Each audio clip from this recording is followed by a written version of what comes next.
Hello, my name is Tara Brabazon and I'm the Dean of Graduate Research at Flinders University, and welcome to vlog 162. Care.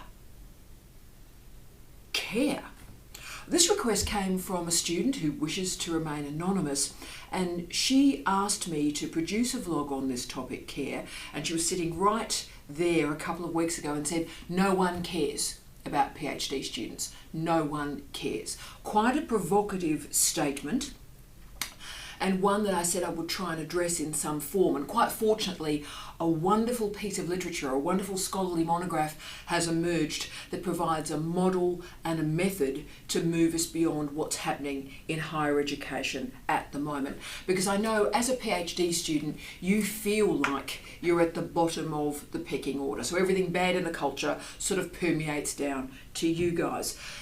But what I want to show to you today, before I get into that more optimistic, buoyant model to take us forward, is I really wanted to show you that higher education, universities as a workplace, as a culture internationally, is deeply, deeply problematic. This is a toxic environment. This is a toxic culture. There are fantastic universities that are not toxic, and my goodness me, there are institutions that are really going through some troubles. And there are structural problems existing in higher education as a workforce.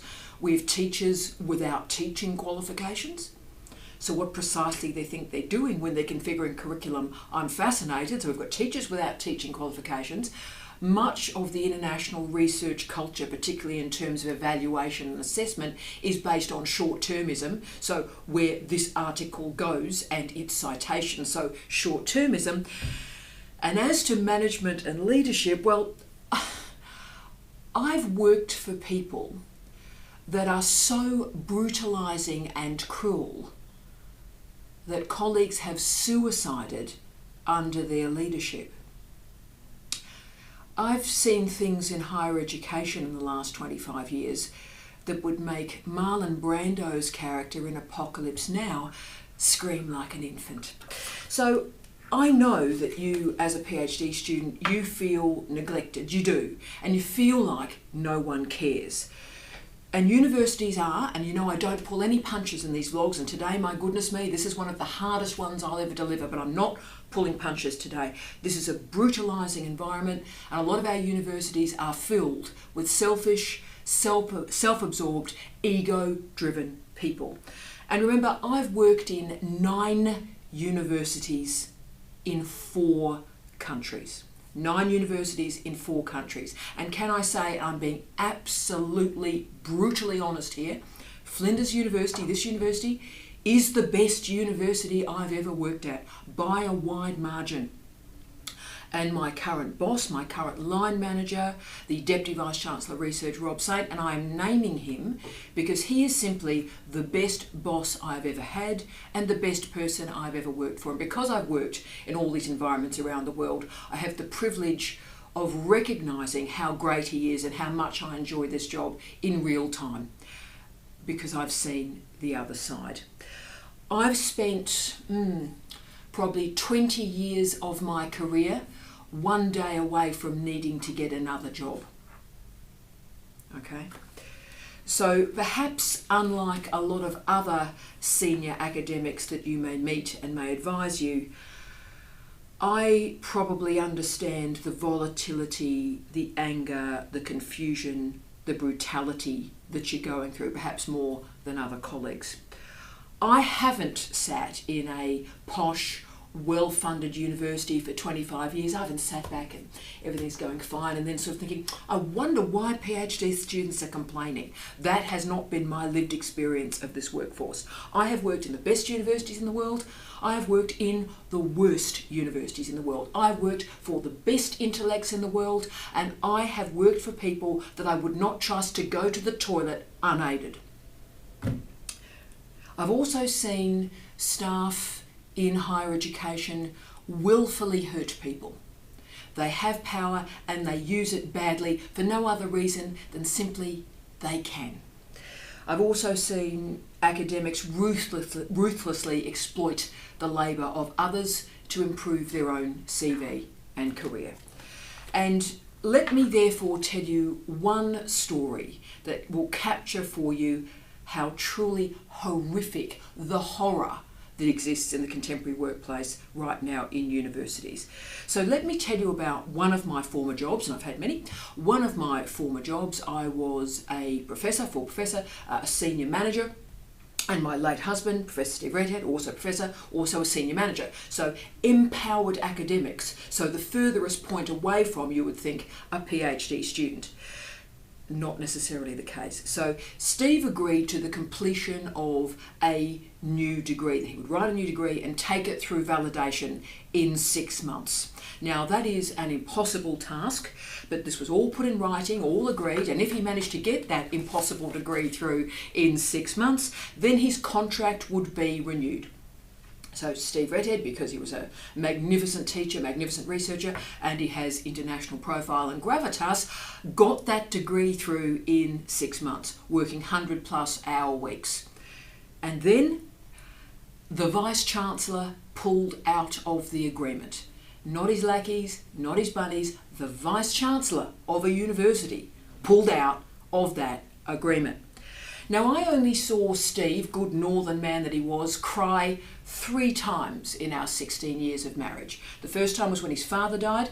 The second time was when he told me he was dying of pancreatic cancer himself. That was a hard day. And the third was the Friday when he realised that the institution that he'd committed 100+ hour weeks to, an institution that he loved. It was a low institution. We never thought we'd be in an institution like that, but we were, and he loved that institution. He loved the staff, he loved the students, he loved the community, and it was that institution that had lied to him. That was a hard Friday. Now, not surprisingly, we found another job. And 6 weeks after that dreadful Friday when Steve cried, I resigned. I thought, oh, well, I'll just quietly now I've resigned, I'll work my notice and we'll quietly move on to the next job. But actually on that day, I was told I was not even allowed to pack up my own office. So my wonderful staff that I worked with at the time, they packed up my office and delivered it to my house because they're wonderful, wonderful people. Okay, so fair enough. Bad situation, people lie, so be it, let's move on. But of course the story doesn't end there, does it? It does of course have, as you may expect from me, a zombie apocalypse ending. Because, as you know, Steve died. And he gained all these international obituaries around the world, Times Higher, all sorts of disciplines, because he had changed the life of tens of thousands of people around the world, and they wanted to express their love for him, and that's amazing. But the Vice-Chancellor, you know, the one that made him cry, wrote to me to supposedly offer condolences, but actually asked me to make sure that when people were approaching me about the obituaries, that I mentioned his university.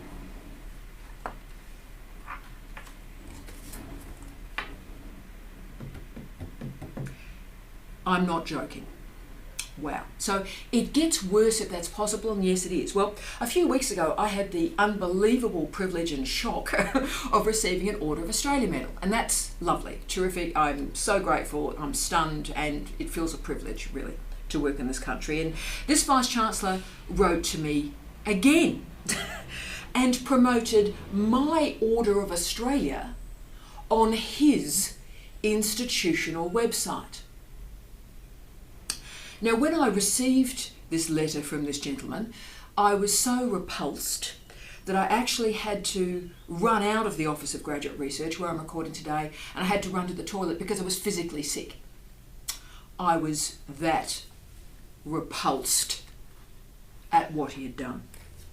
Now, I've never spoken of this story. This is the first time I've ever spoken of this. No one really knows this has occurred. But I've done it for a reason, because I wanted to summon the horror and the cruelty of what can exist in international higher education at the moment. So you know, it's not you, it's not me, it's international higher education. So it's not your fault or your responsibility as a PhD student. And I wanted to show you that universities are really, really, really tough places. And part of what I do in these vlogs is prepare you to work in these types of environments. And remember, if a vice-chancellor has tried to get an advertising opportunity off a dead guy, then the treatment of PhD students is probably the least of their worries. Okay, so let's now that we've got to, that's the horror. Let's now try and solve it and salve it and think about a different way of doing business. Thinking about PhDs, higher education, and what I'm calling, it comes from, infrastructure of care. Now, a lot is going on. We've had 2 recent articles in The Guardian with the titles like, "What do PhD students want the most? To be treated with respect."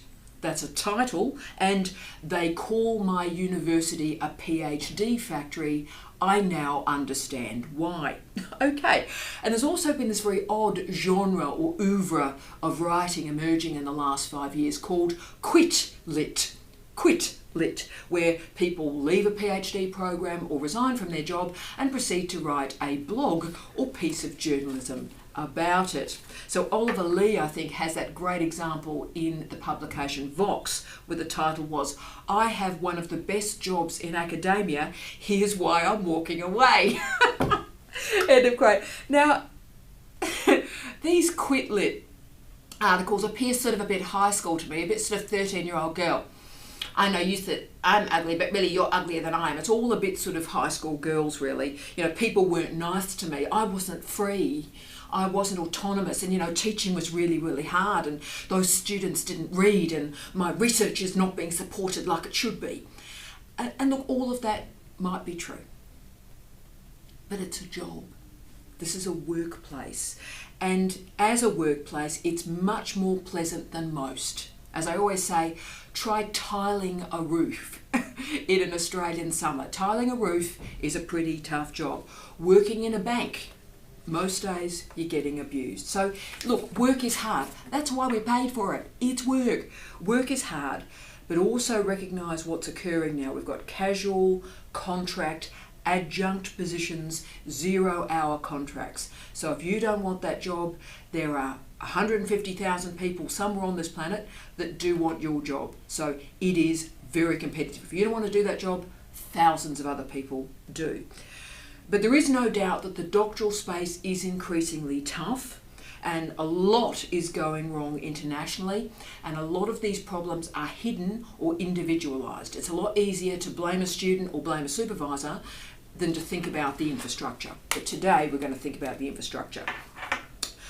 The reason why we need to think about the infrastructure is the research in doctoral education shows one clear truth, and that is the difference between a student that finishes and a student that does not finish is the calibre of the supervisor. 2 students of equal ability, if the supervisor is a good one, they'll get the students through. And that, of course, is why internationally we now train supervisors. 10 years ago, training was not mandatory. The reason it was introduced, and I get all the complaints from colleagues around the world, academics go, well, you can't teach me anything. I don't need to be trained. Yeah, you do. We all do, because higher education is changing, education is changing, andragogy is changing, and we now have high quality doctoral research that can improve what we do. Yep. Now, this doesn't mean that students are without blame. Students certainly disconnect from their supervisors and the project.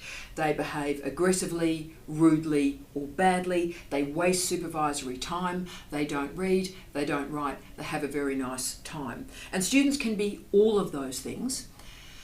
And look, maybe a good supervisor can get a student like that through, but it is debatable. And I've certainly found, and I've had about 3 of them in my supervisory career, 3 students that just don't read, don't write, and sort of think if they just put the time in that they're going to get a PhD.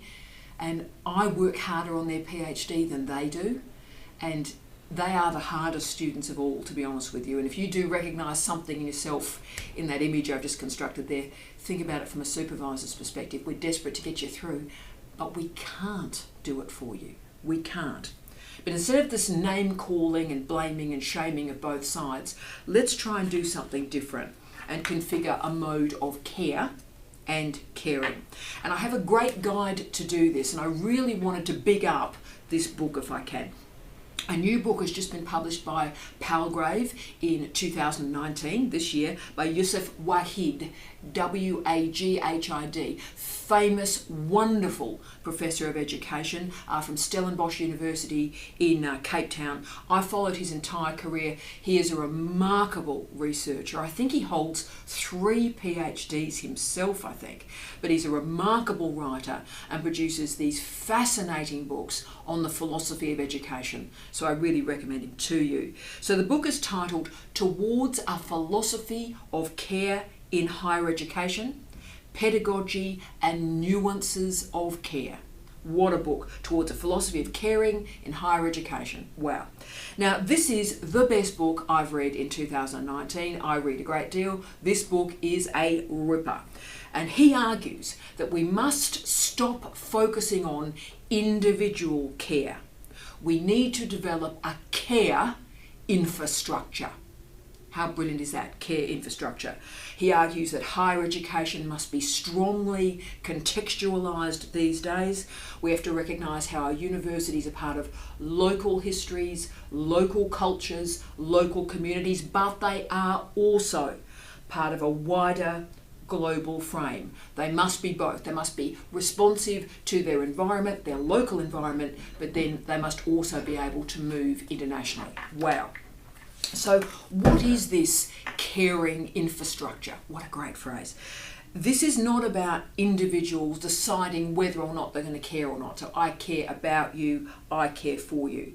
It's about caring with others. I'll say that again. It's about caring with others, creating reciprocal processes of care that are agile, that are not about fixed roles and fixed responsibilities. So it's not, I'm a supervisor, you are a student, I must care for you. It's actually saying it's post-role, post-responsibility. Let's create a care infrastructure for everybody regardless of your role.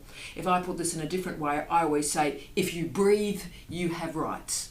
Not about power. If you breathe, you have rights. Now, this sort of model is quite challenging for us in doctoral education. Wow, it is. As we have a lot of compliance and governance protocols that encircle what we do. And indeed, at Flinders University, and I'm very proud of it, we have a supervisory charter that lists the rights and the responsibilities of supervisors and students. So that's a different sort of care, but that's about compliance. And maybe our charter, which I think is incredibly important, is a baseline for behaviour. So it's not an excellence model, which I think the caring infrastructure is, but it is a compliance model to say, right, well, this is where we start the conversation, and therefore the caring infrastructure is an excellence model to which I hope we're heading. So how does this caring infrastructure operate in doctoral education? Well, it's about caring for ideas, caring about rigour, caring about arguments, but also caring about the person that is doing the research. So caring has, and always has really, had a strong seam in the philosophy of education. One of my favourite subdisciplines of education is the philosophy of education. So inspirational for me. And it's understanding, I think, that teaching and learning and supervision is connected, and it is connecting human ethics, human experiences, and human practices. Why caring matters so much, and why this book was so powerful for me, I think, why caring matters so much is to offer care is an act of inclusion. And when we're brutalised, when we're ignored, when we're marginalised, when we're disrespected, we are excluded. That's why it feels like it does, because we're excluded. And exclusion is, in many ways, and I've often described it as an act of personal violence. And that includes racism, sexism, homophobia, ageism, ableism, but it's also willful marginalisation, willful neglect. And that's what concerns me most deeply when we see it in doctoral programs. Because we're now in this fascinating and inverted culture where students must be seen to be useful to their supervisors. So everything, our infrastructure of care has become inverted because the student must serve the needs of the supervisor rather than the other way around. How have we got here? Not sure. But what we learn is, let's shake this up a bit. Care is relational. Care is relational. And look, a student can be rude to a supervisor, not turn up to a meeting week after week after week, not do their work, and that's terrible. But a supervisor also may ignore a student, ignore the importance of finishing that PhD just so they can get one more article out of that student. They're both realities. We see them all the time. They're not the models we're after. And for me as Dean, the way to stop these types of narratives and archetypes is to stop creating a system where an individual can make a choice whether to care or not care. So an individual just goes, oh, look, I'm going to care or I'm going to exploit. We've got to stop that sort of individualisation here. And that's why we have the compliance of a supervisory charter. So it's not about you as an individual deciding what are your responsibilities and roles. Here is the charter. This is what supervision is. This is what a student does. This is what a supervisor does. That's what a charter is. But how do we do more than that? How do we bring the student and the supervisor together relationally? And the answer is, I think, is to build the connection between care and responsibility. Care and responsibility, bring them together. Now, I think Freire, like in most things, has given us the best model for this, I believe. So Pedagogy of the Oppressed, Pedagogy of Freedom, for me, they were the books of the 20th century. Whenever I list the greatest books of the 20th century, they're certainly in it. But Freire gives us a caring infrastructure and shows us how it is created in 3 stages within education. So he stresses the importance of caring for students, authentic teaching and learning, so that the student can be bold, the student can be adventurous. But secondly, teachers act in a therapeutic way in relation to their students, particularly when they experience suffering or disquiet. And thirdly, the third stage of the caring infrastructure is the development of ethical responsibility. Here it is, ethical responsibility. Students and teachers stand up for justice. They speak out against human misery, suffering, exploitation. Seems pretty good to me. So therefore, let's translate that into the infrastructure of care in doctoral education. What would that look like in doctoral education? Right, so supervisors and students engage in attentive andragogical environments. So they both show up. They're both present, they're both informed, they're both interested, and they care about the matters that are under discussion. They want to learn from each other, relational. They want to learn from each other. Secondly, through modelling and curriculum, or perhaps depending on the disciplines, programs of experiments, experience or reading, supervisors create a context where the student can stretch and grow and transform, unconstrained by the limitations of the supervisor. Because remember, about halfway through your candidature, you know more about that topic than your supervisor does. So our job is to provide you with the space and the momentum so you can transcend us. That's the point. But of course, when supervisors put all that attention into developing that momentum, you as a student have to take that opportunity, research, work really hard, and benefit from the opportunities that have been provided to you. Okay, the third one. Supervisors continually give new chances to students over and over again. Supervision at its best creates the context to take risks and to make mistakes, knowing that every mistake, every error gets us closer to a positive result, gets us closer to success. Similarly, I think it's important in this duty of care and this environment of care that students know that supervisors may have a bad day. Sometimes I would say students forget that supervisors are people, and many of us as supervisors carry a whole series of personal burdens that we don't share or overshare in our culture. That's our private business. So always have that care for a supervisor. They're not sharing their life with you. They have a responsibility to get your research through rather than share their personal life. So it is important, I think, to always treat supervisors as if they are human, because they are, rather than sort of as just a vehicle for the student's career. So we see that a lot as well. So these models seem workable, useful, effective and efficient to me. Yes, the compliance protocols in doctoral education are required. That's about national legislation, and I'm comfortable with that supervisory charter. But I think we can create an excellence model via a caring infrastructure. Caring is relational, and look, it may start with you making a personal decision, but it must never ever stop there. And yes, a lot of academic life appears like the Hunger Games or Game of Thrones, I know that, but I hope we're reaching a point now where some of this behaviour is just not acceptable. But the issue is how we create change in this system. And let me just offer a hypothesis to you. Some of that culture of change will start with you. As I've said so often, the future of higher education is in your hands. It's in the hands of our PhD students. And you have to ask yourself the deep questions. Will you supervise as you have been supervised? Will you treat others as you have been treated?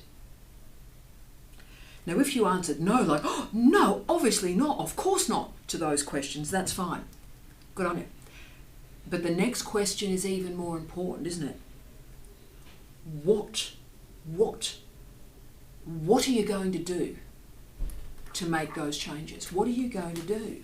So, what skill set, what andragogy, what disciplinary expertise are you bringing to teaching and learning and supervision? So, if your supervisor didn't have teaching qualifications, you don't either.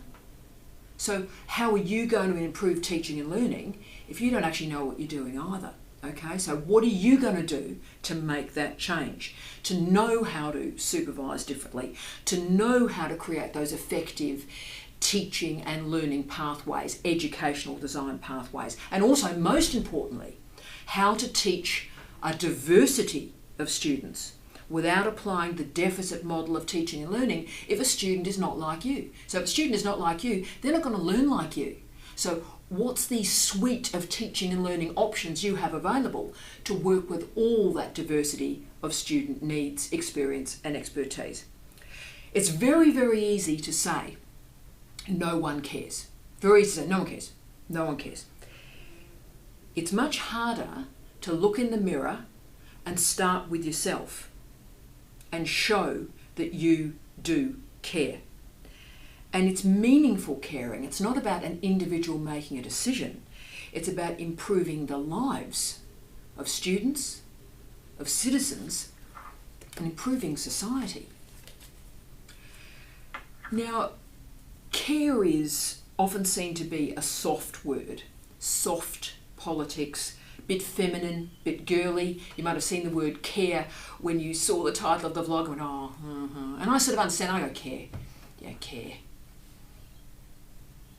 Bit soft. And if you think about it, our culture is based on big, hard words, achievement, development, strategy, vision. They're the big, hard, sexy words. Care. But every now and again, I think, it is important to consider what we have lost in our universities by displacing care, and indeed who we displace day after day after day by focusing on economic infrastructure and not a caring infrastructure. I wish you love, light and peace. Tia.